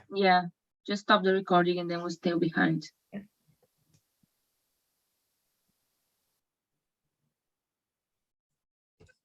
Do I need to stop the recording? Yeah, I think you need to. How do I do that? Let's see. Here, is that for the recording? Oh, you can't see it, can you? No, I think, is it because? Oh, stop recording. Yeah, I can. Yeah. It's not gonna be lost, is it? I'm just being overcautious.